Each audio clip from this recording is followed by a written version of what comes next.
بسم اللہ الرحمن الرحیم ان اللہ لا یغفر ان یشرک بہ ویغفر ما دون ذلک لمن یشاء۔ اللہ بس شرک ہی کو معاف نہیں کرتا، اس کے سوا دوسرے جتنے گناہ ہیں وہ جس کے لیے چاہتا ہے معاف کر دیتا ہے۔ اللہ کے ساتھ جس نے کسی اور کو ساجی ٹھہرایا اس نے تو بہت ہی بڑا جھوٹ رچا اور بڑے سخت گناہ کی بات کی۔ تم نے ان لوگوں کو بھی دیکھا جو اپنے نفس کی پاکیزگی اور پاکیزگی کا بہت دم بھرتے ہیں، حالانکہ پاکیزگی تو اللہ ہی جسے چاہتا ہے عطا کرتا ہے، اور انہیں تو پاکیزگی نہیں ملتی تو حقیقت میں ان پر ذرہ برابر بھی ظلم نہیں کیا جاتا۔ دیکھو تو صحیح، یہ اللہ پر ہی جھوٹ الزام گڑنے سے نہیں چوکتے، اور ان کے کھلے گناہ گار ہونے کے لیے یہی ایک گناہ کافی ہے۔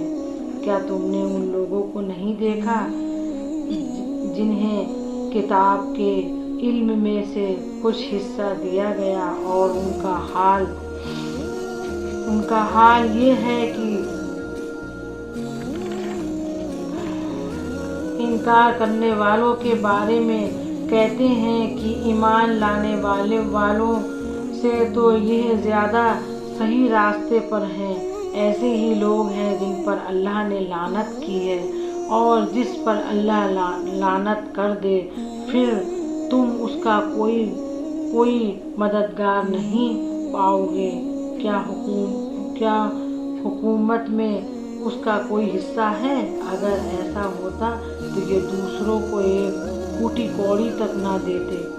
پھر کیا یہ دوسروں سے اس لیے جلن رکھتے ہیں کہ اللہ نے انہیں اپنے فضل سے نواز دیا ہے؟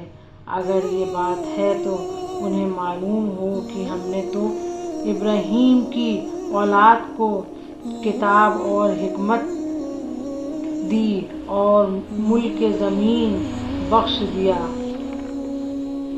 اس کا مطلب یہ نہیں ہے کہ آدمی بس شرک نہ کرے باقی دوسرے گناہ دل کھول کر کرتا رہے، بلکہ اصل میں اس کا مقصد یہ بات ذہن میں بٹھانا ہے کہ شرک جس کو ان لوگوں نے بہت معمولی